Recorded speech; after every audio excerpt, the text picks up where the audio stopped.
from the beginning. Se regalan dudas nace de la infinita necesidad de cuestionarnos todo lo que está a nuestro alrededor. ¿Por qué creemos lo que creemos? ¿Qué alternativas hay? ¿De dónde venimos y hacia dónde vamos? ¿Cómo tomar decisiones más informadas? Coexistir para vivir más intensamente sin dejar de crecer. Hemos tenido tantas dudas durante tanto tiempo que te las queremos regalar. Soy Leti Sagún. Y yo, Ashley Franje. Y en este espacio invitamos a expertos, amigos, profesores, gente que queremos y que admiramos, que sabe y no sabe tanto de todo eso que tendríamos que estar hablando. Bienvenidas a otro capítulo de Se Regalan Dudas. Como todas las semanas estamos emocionados, ya saben que nos comunicamos a través de Instagram y Twitter en @seregalandudas, ahí estamos interactuando Ashley y yo directamente con ustedes cada semana. Y en particular el tema de esta semana es algo que desde el capítulo 00 literalmente queríamos hablar, porque ha sido un tema presente en nuestras vidas desde el día en que nacimos y hasta el día de hoy. Ya sea porque lo queremos, porque no lo cuestionamos, porque no sabemos si sí lo vamos a hacer, cuál es la mejor manera de hacerlo, y porque también las personas que nos rodean están pasando por la etapa de la maternidad. Entonces, antes de hablar de este tema, que es tanto maternidad como paternidad, o sea, el hecho de tomar la decisión de ser padres y todo lo que conlleva, para mí era importante decir que esto aplica para todos, para quienes sí tomemos la decisión de hacerlo, para quienes no quieran hacerlo, también que sepan toda la información que hay alrededor, o para quienes ya están en esas y ya son madres y padres, de qué manera podemos hacerlo de mejor manera. Es muy importante para mí y también me encantaría poder entender a la gente que es más cercana a mí, que ahora están siendo mamá. Quiero ser alguien que pueda ser compasivo y alguien que pueda entender. Creo que hay gente a la que se le da muy naturalmente ser mamá y hay otra gente que no. O sea, yo para el capítulo hablé con 2 de mis primas, o sea, mis primas más cercanas, Amine y Michelle. Y Amine a mí fue la primera vez, cuando yo platiqué con ella y tuve su primer bebé, fue la primera vez que oí a una mamá hablar de lo difícil que era ser madre al principio. Todas mis amigas que habían tenido hijos, te estoy hablando que esto fue su hijo de tener 4 años. Uh-huh. Yo nunca había oído una depresión postparto, un todo. Y ella volteó y me dijo, ¿de qué me hablas? A mí me ha sido dificilísimo. Bueno, es que en parte crecimos con esta idea de que para estar completa como mujer tenías que ser madre. Yo me acuerdo desde chiquita, jugábamos a la mamá con las muñecas y jugábamos a la casita y era como este rol que es el único camino. Yo creo que para nuestras mamás, ya le preguntaremos a nuestra invitada, era muy diferente la conversación. Ahora por lo menos se está poniendo sobre la mesa, oye, ¿quieres ser madre? Oye, ¿quieres ser padre? Y por primera vez yo entiendo la maternidad y la paternidad como una vocación, cosa que antes yo no veía. Yo creía que por el hecho de ser mujer, o al menos así crecí de niña, por el hecho de ser mujer, yo iba a ser madre. Y nunca se me habló de esta opción. Voy creciendo por azares del destino, que ahora agradezco, no me casé joven, y entonces ha entrado a mi vida este despertar de empezar a informarme de muchísimos temas. Empezar a informarme del matrimonio, quiero hacerlo sí, no, ¿por qué? De la maternidad, quiero hacerlo sí, no, ¿por qué? Entonces me parece importante decir que yo creo que para nuestra generación e incluso la generación de mi hermana, que por ejemplo es 6, 7 años más chica que yo, no existía un abanico de opciones mientras crecíamos y apenas ahorita que estamos entrando a nuestra edad adulta empezamos a tener esta conversación. Y creo que también es importante cuando te decía, uno se abren los abanicos de opciones de poder ser madre, diferentes tipos de madre y todo. Michelle, mi prima, me decía hoy, la madre de ahora es diferente a la madre de antes. Me dice, antes tú cantas, me dijo, yo me acuerdo que cantaba en el kinder esta canción de madre, tú que sacrificaste tu regazo. ¿Cómo va la canción? A ti que te diste tu vida. Y tú... Exacto, dice, ahora como mamá millennial no es tan así.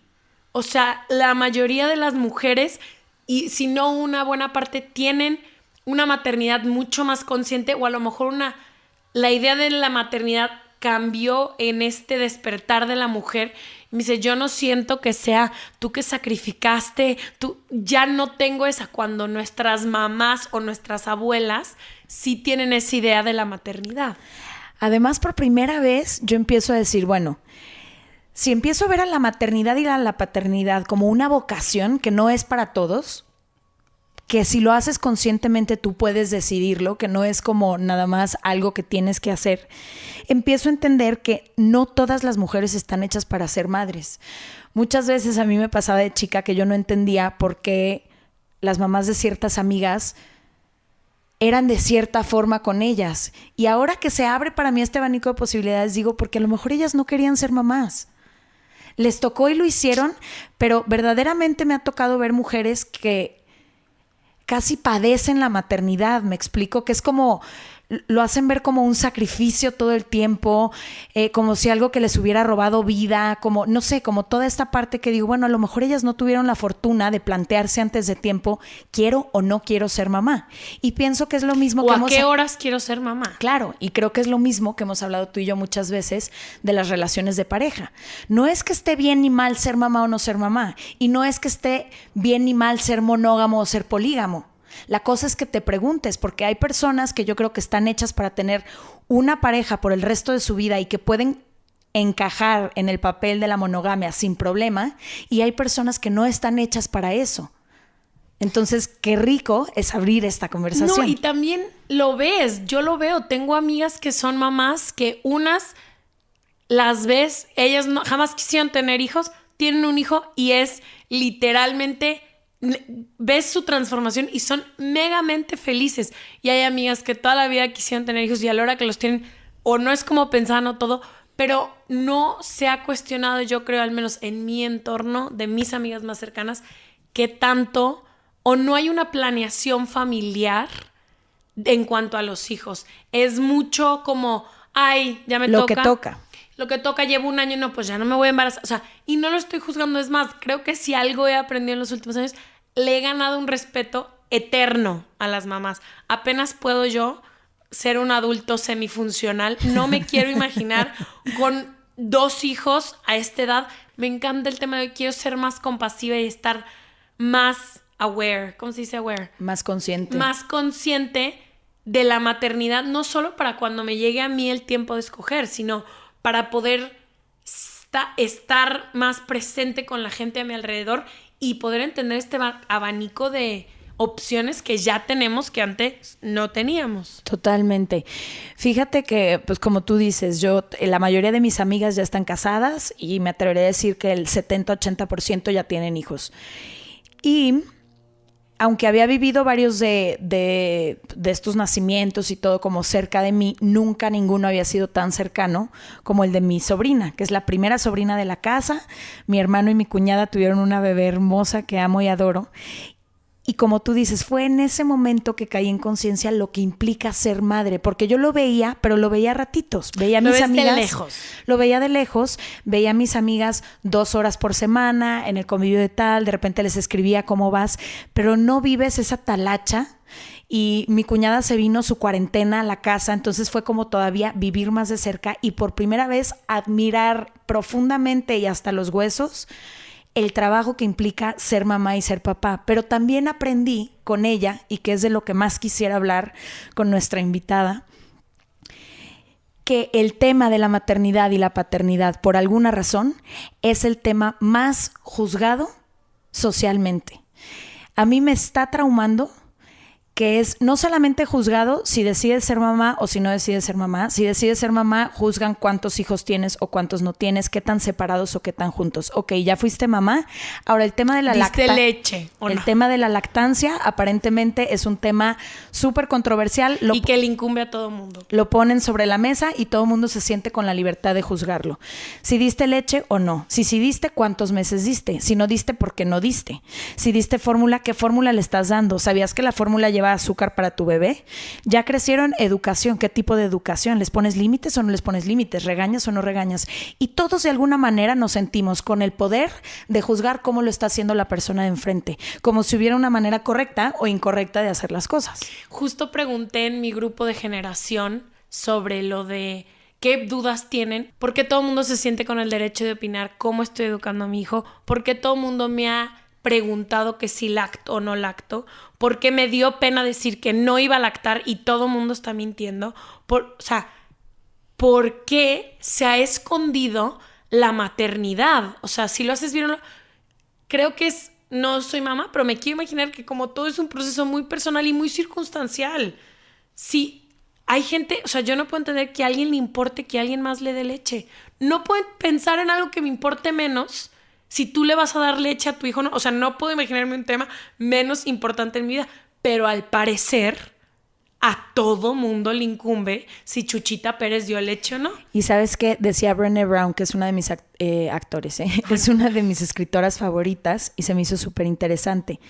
Tenemos tanto miedo de cómo estamos haciendo las cosas como madres y como padres, y estamos tan inseguros de las decisiones que estamos tomando, que por eso nos es tan fácil y tan rápido juzgar al de enfrente, porque nuestro miedo de estar haciendo las cosas mal es más fácil señalar al que las está haciendo de otra manera. Yo creo que llegó el momento de presentar a nuestra invitada. Les quiero decir que decidí yo compartirle a Ash que queríamos invitarla a ella, porque esa mamá de una de mis mejores amigas, pero además cuando yo le escribí y le dije, porque sé que es licenciada en psicología, que tiene una maestría en orientación familiar, que tiene una especialidad en constelaciones familiares y en psicoterapia corporal, sabía perfectamente bien todo lo que sabe, lo que puede compartir y de lo que es capaz. Pero cuando yo le escribí y le dije, tía, me encantaría que nos hablaras de maternidad, me dijo, con mucho gusto, pero yo hablo de maternidad consciente.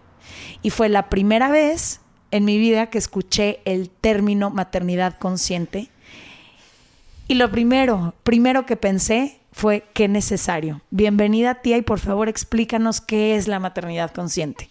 Bueno, hola, muchas gracias por invitarme a las dos. Le llamo maternaje consciente. Uh-huh. Maternaje consciente porque me estoy dando cuenta de lo que estoy haciendo a cada instante. Ustedes mencionaban la palabra presencia por ahí. Uh-huh. Es eso, saber estar presente para nuestros hijos, pero presente emocionalmente. No puedo ser una mamá que está todo el día, que no trabaja, que está todo el día en casa, uh-huh, y puedo estar totalmente ausente emocionalmente, aunque esté en casa. Entonces es respirar y darme cuenta qué estoy sintiendo, qué me está pasando con mi hijo o con mi embarazo. O ustedes están platicando de no ser madres o que todavía no son mamás. Es qué me está pasando ante el cuestionamiento de si quiero ser mamá o no, ante la sociedad. Eso es como el maternaje consciente. Darme cuenta de mi hacer, pero todo el tiempo. La maternidad, como cualquier oficio o cualquier vocación, toma tiempo, siento yo. O sea, mucha gente cree que ser una mamá consciente te llega el día que te sacan al niño y lo agarras. O sea, yo a lo que estuve leyendo es un proceso. Ser mamá consciente y presente, tienes que educarte. Sí. A ver, ahí, fíjate, sí quiero utilizar el término educar, y qué bueno que lo mencionas, Ashley, porque cuando ya somos mamás, hay una diferencia en criar y educar. Y los padres de familia lo que hacemos es querer educar y nos olvidamos de criar. ¿Y cuál es la diferencia? O sea, ¿cuál es la diferencia entre criar y educar? Criar es acompañar con conciencia cercanamente a mis hijos o a los niños, porque esto no nomás es para papás y mamás. Cualquier persona que acompañe a niños, ¿no? Como tías, como decías tú, educadoras, abuelos. Es estar en contacto con las necesidades básicas y fundamentales de un niño y atenderlas. Eso es criar. Y educar es, quiero que se siente bien, quiero que trate con respeto, quiero que coma con la boca cerrada, quiero que aprenda a pedir por favor, ¿sí? Entonces hay momentos para educar. Ahora que lo dices, tía, justo de eso, otra vez voy a citar a Brené Brown, pero es que tengo una obsesión con la manera en la que ella investiga a las personas y entonces escribe todo lo que aprende. Y justo me acuerdo perfecto que ella decía que los papás dicen, quiero que seas libre, quiero que seas valiente, quiero que seas culto, quiero que seas estudioso, quiero que seas... Y tenemos toda esta lista de deseos que podemos tener o proyectar sobre nuestros hijos. Y dice, pero los dicen como si le estuvieran pidiendo deseos a Santa Claus. Uh-huh. Tus hijos, de la manera que más aprenden es de la imitación. Así es. Quieres que tus hijos sean valientes, pero tú estás muerto de miedo. Quieres que tus hijos sean cultos y educados, pero tú desde que te graduaste no te has interesado por abrir un libro. Quieres que tus hijos sean libres, aventureros y salgan al mundo, pero tú, ¿cuándo fue la última vez que te aventuraste a hacer algo en tu vida? ¿Me explico? Sí. Y en ese momento como que yo dije, qué importante es dejar de querer que nuestros hijos sean algo que nosotros no estamos siendo. Ellos al final del día, la manera que aprenden no es con lo que les estamos diciendo, es lo que replican de nosotros. Sí, los niños son como esponjas y sí están aprendiendo todo el tiempo, efectivamente. Pero ahí lo que hay que identificar es mis deseos de que el otro haga o lo que yo hice y siga por la misma línea o lo que no me atrevo a hacer.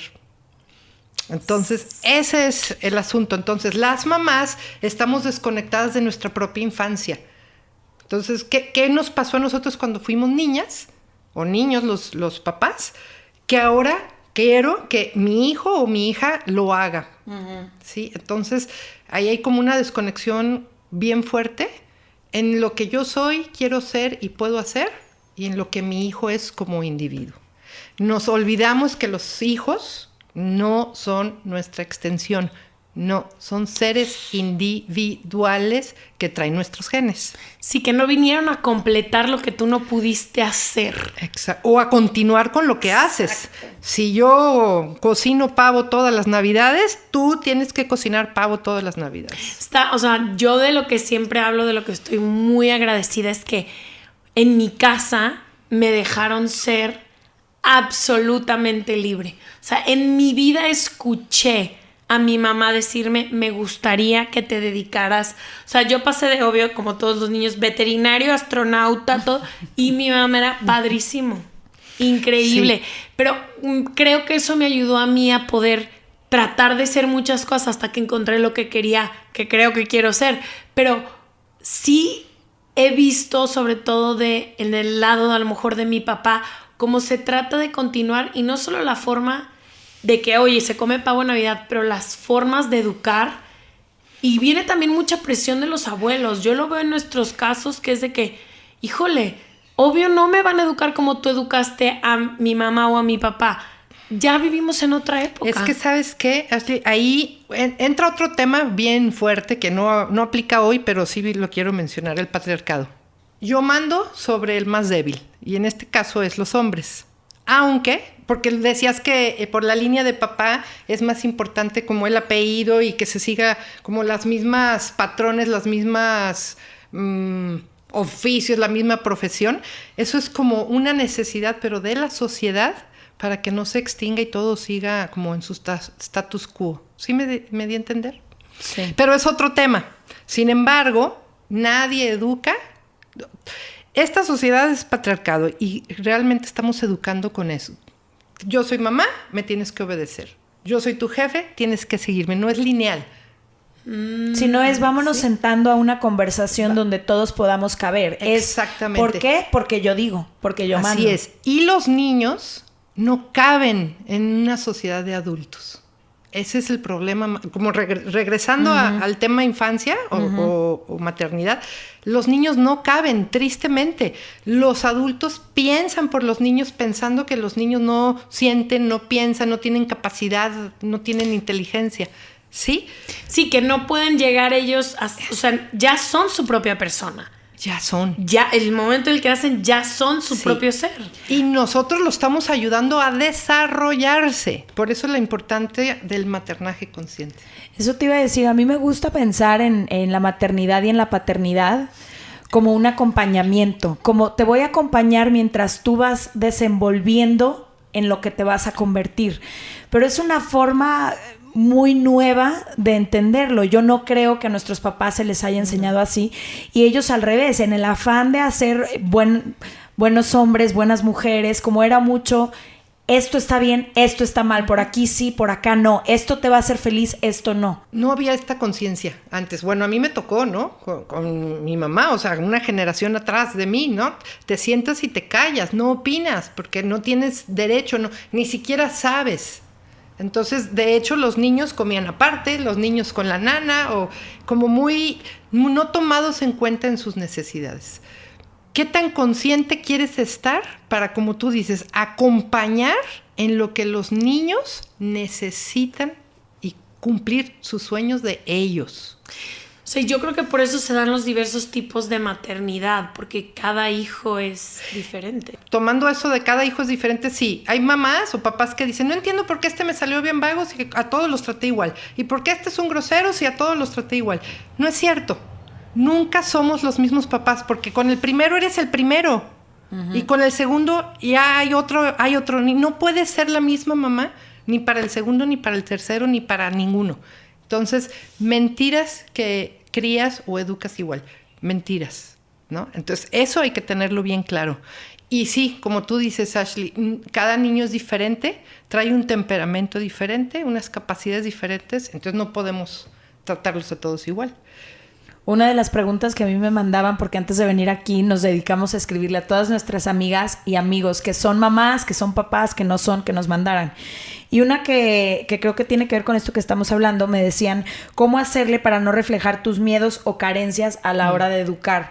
No soy una profesional en el tema, evidentemente, pero yo lo primero que pensaba es, y lo hemos dicho Ashley y yo en muchos capítulos en este podcast, la importancia de trabajar en ti mismo. Así es. Es que si no te has trabajado, todo se transmite y lo vas a transmitir a tus hijos, a tu pareja y demás. Qué importante es sanarte tú para que ellos no respiren desde tus heridas, para que ellos no carguen con eso que estábamos diciendo que tú no hiciste, para que ellos ya tendrán sus propios problemas en la vida, pero ¿por qué sumarles una maletita más, sí, una mochila más a que carguen en la espalda, no? Mira, bueno, yo soy psicoterapeuta y yo digo que todos necesitamos terapia en esta vida, todos. La gente va a terapia cuando ya está con el agua hasta el cuello. Todas las personas tendríamos que tener un autoconocimiento y una conciencia antes de, para lo que sea, pero si me voy a casar y si pienso formar una familia, claro que nos tendríamos que conocer antes, pero pues no lo hacemos. También me gusta mucho decirle a las mamás que yo acompaño que no esperen la perfección, se van a equivocar y sí se pasan los miedos a los hijos, porque los miedos también se traen en la genética. Desgraciadamente, eso no lo podemos cambiar, lo traemos de nuestras abuelas y bisabuelas.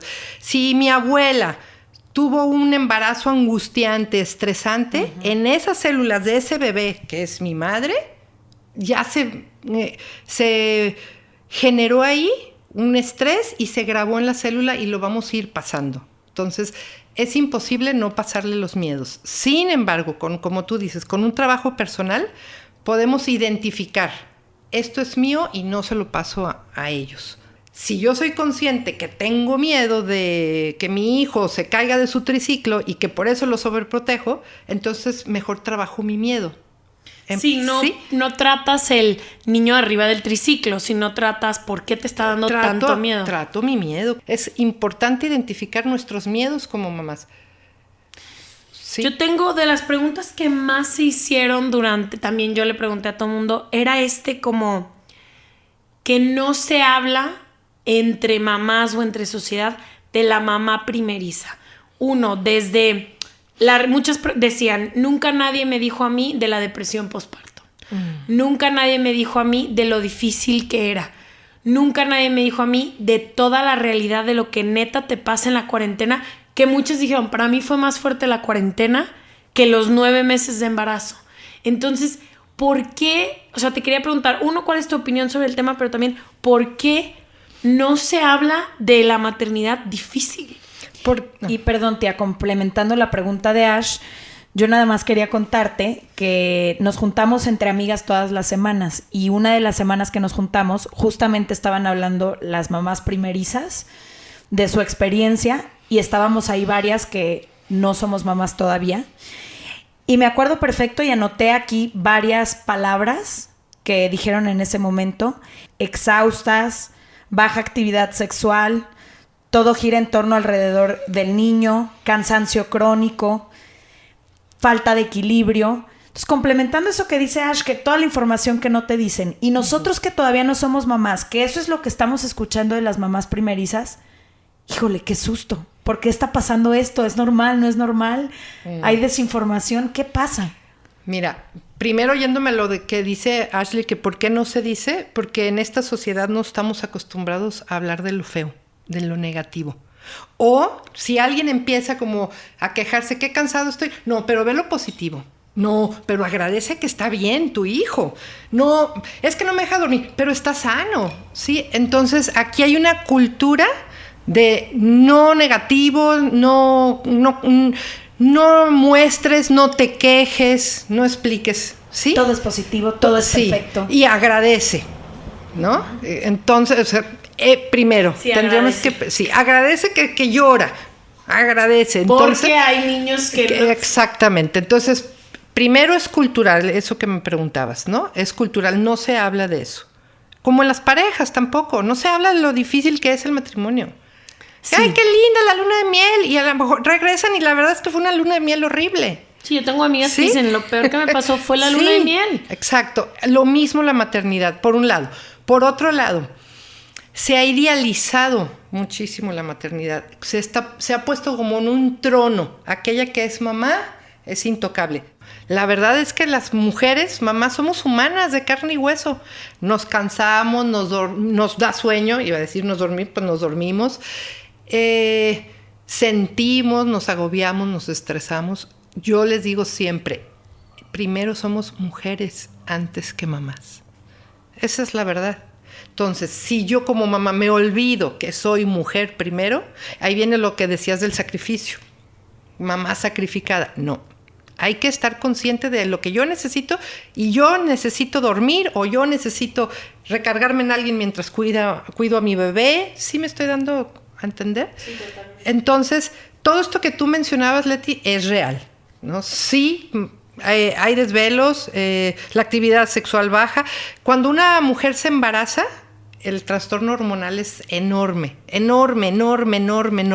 Entonces es físico, ¿no? Es real. Mis hormonas están por ningún lado. O sea, el humor baja y sube después de tu embarazo sin control alguno. Y durante el embarazo. Ah, ok. Desde el momento que está la concepción, en ese momento que sí, ya... es una bomba hormonal. Es una bomba hormonal. Y obviamente cuando nace es otra bomba. Entonces, y no es cierto que tardas una cuarentena en regularte. No, tardas hasta un año.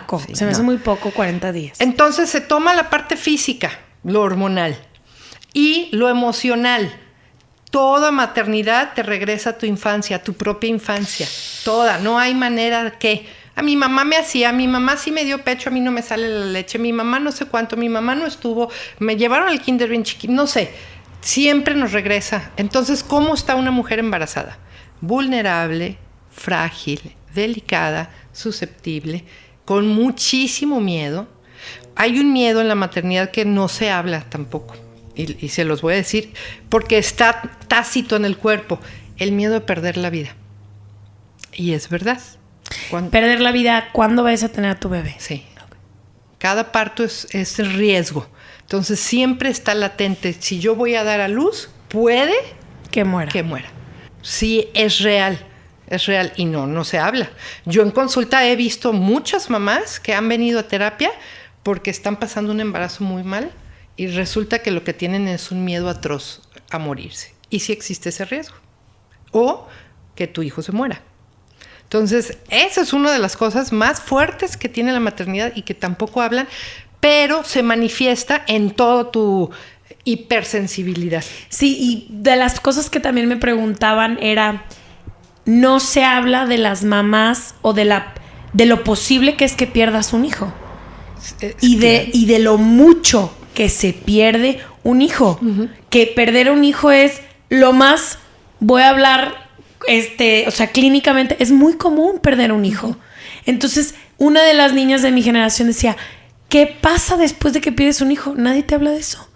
No. ¿Dónde me acomodo? ¿Dónde qué esto? ¿Cuándo vuelvo a tener hijos? ¿Fui mamá o no fui mamá? O sea, y no se habla. Porque ¿cómo vas a hablar de la muerte cuando va a haber vida? ¿Sí me entiendes? Exactamente. Pero no hay vida sin muerte.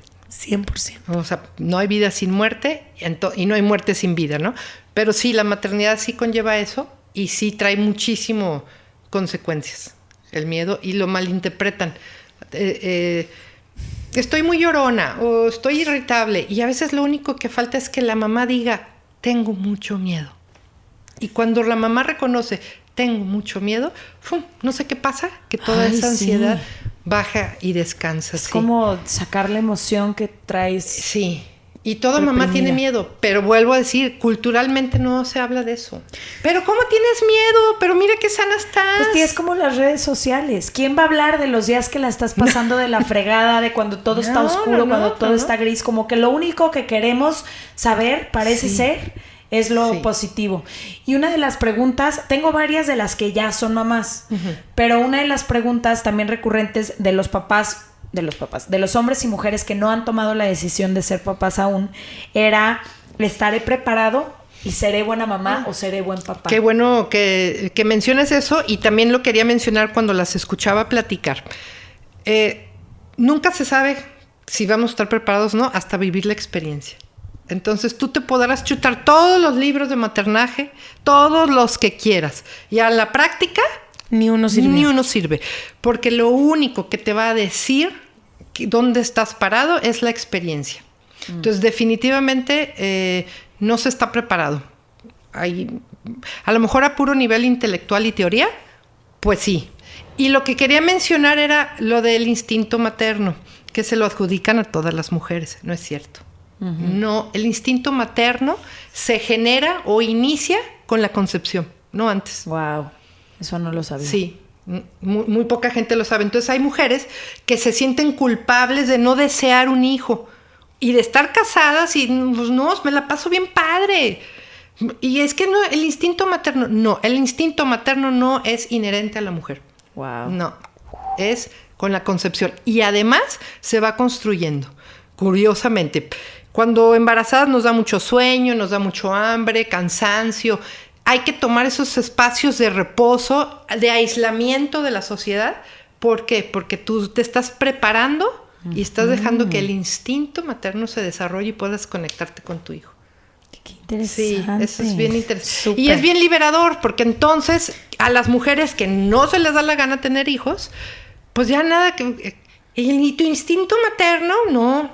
No existe. Sí, yo me acuerdo que me decían, es que todas las mujeres, y creo que también es una creencia religiosa de que el hombre viene solo a reproducirse al mundo, es que todas las mujeres, cuando eres mujer, cuando eres mamá, estás completa. Sí, ahorita no estás completa. No. Híjole. Y sí creo que para algunas mujeres estar completas vino en el momento que se hicieron madres. Y yo lo veo, por ejemplo, simplemente en mi mamá. Mi mamá me dice, lo mejor que me pasó en la vida y lo que completó mi vida y por lo que yo me puedo ir mañana es por ustedes. Creo. Pero también creo que hay mujeres que tomaron una decisión diferente y que están completas sin tener hijos. Es que, ¿sabes qué? No. Yo también soy mamá. Y fue una experiencia que no he hecho para atrás. Mi hermano hombre dice, tiene 4 hijos, y él dice, yo no los quería, ahora los quiero, pues ahí están, ¿no? Entonces me voy construyendo con la vida que tengo, y si mi vida que tengo ahorita es sin hijos, y me siento no completa, entonces la pregunta es va para adentro. O sea, si vienes a buscar un hijo para completarme, ya la expectativa que se lanzó al hijo está fuertísima. Pobre criatura. Sí, entonces cada vez que decimos no estoy completa o solo la mujer solo está completa hasta que tiene hijos, también es otra creencia totalmente. Y a las que sí lo decidieron o a los que sí lo decidieron, también una pregunta constante era, ¿cómo sé si lo estoy haciendo bien o mal? O sea, ya soy mamá, ya soy papá, ¿cómo sé si estoy en el camino correcto? Híjole, esa es una pregunta difícil. No, porque ¿cómo mides estarlo haciendo bien o mal? No se mide, pero donde sí lo puedes observar es en el desarrollo de tu hijo y en tu relación madre-hijo. O sea, si tienes un niño irritable, un niño ansioso, un niño rabioso, o un niño aislado, un niño demasiado dócil, son focos rojos, ¿no? Viendo afuera al niño. Entonces, tú decías hace rato ni bueno ni malo, ¿sí mencionabas? Sí, no hay manera correcta ni incorrecta. No hay manera correcta ni incorrecta, pero hay calibradores. Ustedes decían que si das pecho, que si no das pecho. Bueno, ¿con qué me siento cómoda yo, mamá? Y entonces, si tú estás cómoda criando a tu hijo, ten la seguridad que vas por lo correcto. Si ponemos correcto. Si estás dudosa, si estás muy temerosa, si estás preguntándole a todo mundo qué hacer, chutándote los libros, estás desconectada. Uh-huh. Entonces, no es malo ni bueno, es qué tan conectada estoy con mi maternaje y con mi hijo. Como escucharte hijos. Un poco. Muchísimo. Hablando justamente de eso, a lo mejor ya es en un proceso después conforme los hijos van creciendo, pero yo también lo veo en mi sobrina, incluso yo creo desde que nacen. Para ustedes, o sea, para la generación, por ejemplo, de mi mamá, yo creo que su mamá, es decir, mi abuela, era una autoridad absoluta. Uh-huh. Después yo creo que con la generación de mi mamá, o de ti, por ejemplo, vino esta idea de que las mamás pueden ser más amigas de los hijos, que no había que educar con tanta rigidez y con tantas estructuras. Y ahora en esta nueva generación que yo empiezo a ver a mis amigas, creo que es aún más. ¿Dónde se dibuja la línea entre la autoridad y la amistad? ¿Qué límites hay que marcar a los hijos y cuáles no? Híjole, ese es un tema vastísimo y complicado. Nos da para un capítulo completo. Sí, completamente. No se puede ser amiga de la mamá. Sí. Hay un dicho muy trillado que dice, amigas tienes muchas, mamá solo uno. Pues es real. No se puede hacer porque las mamás no tenemos por qué saber la vida de los hijos cuando ya son hijos adultos. No tenemos por qué saberlo. ¿Por qué? Porque ahí se rompe la individualidad y la intimidad personal. La que se va construyendo desde que eres pequeña o pequeño. Y mucho menos los hijos tienen que saber la vida de la mamá. Entonces, como amistad no. Hay relación cercana, relación distante, hay relación autoritaria o relación flexible. Sí, es la diferencia. Uh-huh. El tema límites, primero tiene que ver con tus creencias como en tu familia, ¿no? ¿De dónde vienes? Decías, mi abuela era rígida y con mi mamá ya no tanto y ahora ustedes las jóvenes más laxas. Si yo vengo de una familia rígida y con mi hija o mi hijo ya no soy rígida, es porque ahí se activó la infancia mía. Mis heridas, ¿sí? Lo que decía hace ratito. Como mi mamá fue muy dura conmigo, yo voy a hacerlo diferente con mi hijo. Es nada más eso, es la reactivación de mis propias heridas. Entonces ya me fui tragada por mis heridas, y ya, ¿cuáles límites ni qué límites? Estoy criando y acompañando como desde la herida. Eso lo entiendo si lo haces desde la reacción, o sea, como tú dices, sí. Mi educación fue muy estricta, entonces yo quiero ser muy laxa, o mi educación fue sin límites, entonces yo sí quiero ponerle límites a mis hijos. Pero si ya estamos en este punto de las personas que nos están escuchando, que se empiecen a cuestionar cómo quiero educar a mis hijos, ¿hay alguna manera de saber qué límites son sanos, hasta qué punto, en qué edad tienen que empezar a tomar decisiones por sí mismos, en qué temas podemos incidir como padres y en qué temas no? Mira, primero te tienes que cuestionar, ¿para qué quiero poner un límite? No por qué. ¿Para qué? ¿Cuál es el sentido que yo le diga que no brinque en el sillón? ¿Para qué? Si nomás lo estoy poniendo por una rigidez, porque a mí me enseñaron, como es reactivo, ¿sí me explico? Entonces, para empezar a poner límites, la pregunta es, ¿para qué? ¿Para qué quiero enseñarle esto? ¿Para qué quiero mostrarle este camino? ¿Qué voy a lograr con eso? Yo necesito estar en contacto con mis necesidades físicas para poder reconocer las necesidades de mi hijo, satisfacerlas y decir, hasta aquí es berrinche, hasta aquí es lo que necesita. Si yo no sé yo qué necesito, si yo no me pongo un límite, no se los voy a poder poner a los hijos. De la gente que preguntamos, una mamá que se me quedó muy grabado dijo, y te lo quiero leer, decía, hasta que vuelves a tomar control de tu vida y decides ser menos egoísta y no vivir solo para tus hijos. Creo que, o sea, de lo que dices, de que no puedes entender. O sea, yo veo mucho y sobre todo mamás muy cercanas a mí que lo dejan todo. Trabajo, marido, todo. O sea, un amigo de hecho me dijo, ya no soy la prioridad de mi esposa. O sea, en lo mínimo. Entonces, ¿cómo dejan con esta conciencia que le tengo que dar absolutamente todo a mi hijo, ahí es donde él va a florecer. Y cuando volteas, yo las veo, y las que son más cercanas a mí, que volteo y digo, ¿dónde estás? Ya, y en el tema que hablábamos de cuando te olvidas de ti. Sí, a ver. Cuando parece que ya no hay tiempo para ti, y entonces hasta el marido pasa a segundo plano. Te voy a decir, es que sí es real. Tú decías, Ashley, no, estas mamás que se olvidan, no está bien, pero hay momentos para todo. Entonces, por ejemplo, un recién nacido sí necesita todo tu tiempo. Todo. O sea, es verdad. Hace ratito, ¿qué palabra usaban? Sacrificio, entrega, no me acuerdo al inicio. Y lo que yo quería decir era compromiso.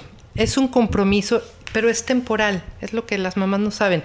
El tamaño, el tiempo de entrega es temporal. La maternidad, pues es eterna, ¿verdad? Pero el tiempo es temporal. Y hay que saber los tiempos. Un recién nacido sí necesita a su mamá. Y entonces el marido, las amistades, la familia, sí se queda como en stand-by. Es verdad. Y después siento que cuando recuperan, yo lo he oído de la gente más cercana, que cuando vuelve toda la normalidad se sienten egoístas. Claro. Porque ya el nivel de compromiso baja un poco, ya tu hijo no tiene que estar pegado a tu bubi todo el tiempo, entonces te sientes egoísta de sí poder ir al café, de sí poder dormirte una siesta. Ajá. Entonces siento que es muy difícil para muchas mamás cuando pueden ya empezar a rehacer su vida. Sí. Y no es que sean egoístas, no. Simplemente es que el baby va creciendo. Mira, hay algo que yo también les digo a las mamás. La culpa es inherente a la maternidad. ¿Qué es inherente? Disculpa. Va de la mano. Va de la mano. No hay una mamá que no se sienta culpable. Porque ya es cultural, porque en la época de los cavernas, pues las mamás se quedaban con sus hijos, ¿no? Entonces, una mamá tiene que aprender a lidiar la culpa. Porque siempre la va a sentir. Si le di de más, si le di de menos, si me fui, si me quedé, si lo abracé, si no lo abracé. Entonces hay que aprender a lidiar la culpa. No es egoísmo, es culpa. Bueno, así como yo te lo estoy entendiendo. Retomar la propia vida, sí es un proceso. Es un proceso, pero cuando yo satisfago las necesidades de mi hijo en tiempo y forma, entonces yo me puedo ir liberando. Pero si no fue en tiempo y forma, esto es, si un bebé de un mes me necesita, pero yo me fui, voy a cargar con esa culpa y voy a andar sobrecompensando, voy a andar sintiéndome egoísta cuando tomo mi propia vida. Me trauma que digas que la maternidad va junto a la culpa. Va junto con la culpa, sí. Así como con el miedo, sí. Entonces sí lo tenemos que aprender a lidiar. Y no es egoísmo, vuelvo a decir, es culpa. Culpa porque me estoy divirtiendo y dejé a mi hijo. Sí, porque todo el tiempo yo creo que te estás como cuestionando tus decisiones. Y una de las preguntas que tengo, y ya es como más personal, es en esta búsqueda del equilibrio, de sí ser buenos padres, pero que ahora creo que todos buscan que sus hijos también sean un poco más independientes y autosuficientes. Como la búsqueda de ese equilibrio entre disciplina, amor, educación, libertad. ¿Qué tan involucrado puedes estar en la vida de tus hijos? ¿En qué edades te necesitan más? ¿En qué edad puedes empezar a hacerte un lado? Como que siento que en el mundo de ser madres y padres hay tanta información que a veces ya es desinformación. Claro. Porque oyes cosas por todos lados y yo ya no entiendo o ya no sé qué es positivo para ellos y qué es todo lo contrario. Es abrumador tanta información. Mira, hay un término que a mí me gusta, que lo aprendí a mi maestra de crianza, que se llama autorregulación. Un niño, más que estarle jalando las riendas, hay que enseñarlo a autorregularse. Y la autorregulación se da, el corazón se expande y se contrae. Eso es autorregulación, ¿sí? Por decir un órgano. El niño le da hambre, se carga de energía para poder llorar, un bebé, para poder llorar y pedir de comer, y entonces se le da de comer y la energía se baja. Entonces el niño ya va a saber que hay que acumular energía para poder gritar que tiene hambre. Entonces la autorregulación tiene que ver con esta parte natural y orgánica del ser humano. Pero los papás no hacemos caso de eso. Tiene que comer cada 3 horas, porque el pediatra dijo, tiene que dormir a los 6 meses ya tiene que dormir en su cuna, 8 horas, porque el pediatra dijo o porque el libro dijo. Entonces, ¿dónde está el proceso y ritmo natural de tu hijo? Digo, yo me acuerdo porque estudiamos en desarrollo humano que hay cierta edad donde los niños, por ejemplo, empiezan a marcar sus propios límites y a decir que no. Hay edad en que empiezan a experimentar, hay edad en que empiezan a formar su personalidad. Y sí influye si tú como papá transgredes eso que ellos están haciendo naturalmente. Sí, transgredes la autorregulación, vuelvo a decir. Sí, la irrumpes. Si tú ves que tu niño ya es capaz de tomar un vaso solo, aunque se lo vacíe, pero ya con sus manitas puede, no lo interrumpas el proceso. O sea, déjalo que tome el vaso y se eche el agua encima. Ya aprenderá a no hacerlo. Y así sucesivamente. Si ya ves que puede caminar, déjalo que camine. Y yéndome hasta los 15 años, si ya ves que tu hija o tu hijo puede pedir un permiso y puede irse a la plaza, ¿no? Solo, déjalo. Sí, deja que experimente. Cada vez que tú interrumpes un proceso natural, es cuando estás invadiendo. Wow. Sí, Wow, me queda nunca lo había clarísimo. pensado, Sí. pero se me queda clarísimo. Sí, educar es interrumpir los procesos naturales de un ser humano, no hablemos de los hijos. Sí se tienen que educar, sí, pero no interrumpiendo el proceso natural. En estas reuniones que ustedes dicen de sus amigas, ay, que hazle así porque a mí me funciona. Bueno, pues, yo voy a experimentar a mí qué me funciona. Eso es número 1. A mí qué me funciona. Sí, a ti y a tu bebé. Claro. Totalmente aparte de lo que a la de al lado le funciona. Es muy importante observar y estar atento qué puede hacer mi hijo a la edad que sea, qué ya es capaz de hacer para no ser invasivo. Y entonces uno ya se puede retirar. Claro. Pero si fuiste una mamá invasiva, interrumpiendo procesos naturales, ritmos naturales del niño, te vas a ir con culpa después. No, y también... O sobreprotegiendo, o por el contrario, ausente, cuando, ¿no? La sobreprotección siempre es una compensación a tu ausencia. Ay, sí, es muy fuerte. Pero pues sí. Cada vez que sentido. sobreprotejo, la pregunta es ¿qué tanto he abandonado a mi hijo? Desde que estaba en mi vientre, ¿no? Wow. Bueno, llegamos a ese momento, tía, que nunca nos gusta. Creo que en general este tema nos da para 10 capítulos. Yo creo que a partir de este momento, ustedes que nos escuchan, seguro les habrán surgido muchas dudas.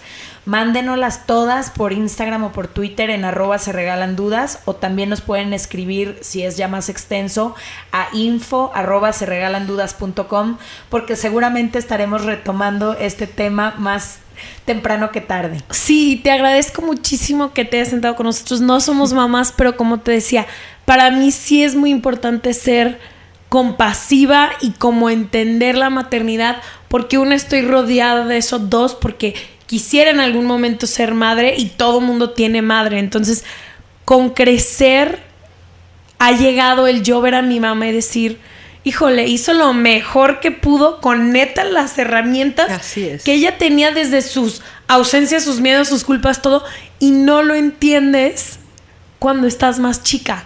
Viene muchísimo más grande cuando volteé y dije, wow, ya pasé la edad en la que mi mamá me tuvo. Esa compasión y ese entendimiento que yo he tenido, se me hace muy importante también educar, y ojalá la gente que nos escuchara, qué proceso tan complicado y tan diverso y extenso puede llegar a ser la maternidad y la paternidad. Y también tan hermoso. Hermosísimo. Sí, es hermoso. No, sí, porque como que hemos hablado de lo complejo que es, sí, ¿no? Lo que pasa es que lo hermoso pues ya se sabe. Sobreentiende, ¿no? Sí, y no se habla de lo complicado, pero sí,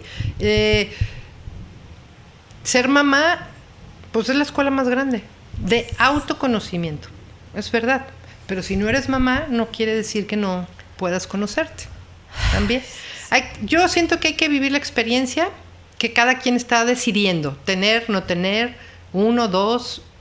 Hay que vivirla y sumergirse con conciencia a eso. Así lo veo yo. No hay mejores ni peores. A mí me gusta decir, yo escucho, ya para cerrar, ¿verdad? Uh-huh. Escucho, es que es muy buena mamá. A mí no sé qué me da cuando escucho eso. Buena mamá según quién. Claro. ¿Sí? Yo digo, habemos madres. Punto. Porque hay una buena mamá que lo más que pudo hacer fue traerlo al mundo. Y a lo mejor lo regaló, lo dejó en una caja, lo dio en adopción. Hay otras que lo hacen diferente. Entonces, buena mamá según quién. Por último, quisiera preguntarte, tú que eres mamá de 3, ahora que tienes todo este conocimiento y has estudiado tantas cosas después de haber sido madre, ¿qué cosas harías de manera diferente o qué has aprendido? Muchas cosas. Uno, los abrazaría mucho más, sin miedo a que se van a embrasilar o los voy a malcriar. Los bebés necesitan y niños necesitan contacto físico constantemente. Los abrazaría más, los acompañaría a dormir, los tomaría de la mano hasta que se quedaran dormidos, ¿no? Me agacharía a su nivel para preguntarles qué sientes, cómo estás. Respetaría sus ritmos, no el mío. Yo los traía a mi ritmo. Y córrele a la clase y come. Sí, no. Es respetar su ritmo principalmente. Mucho contacto visual y contacto físico. Mucho, porque eso es lo que hace a un niño sentirse seguro y amado. Más que 1000 palabras y 1000 te quiero. De nada sirve un te quiero si ni siquiera te abrazo y te volteo a ver a los ojos. Lo hubiera hecho diferente.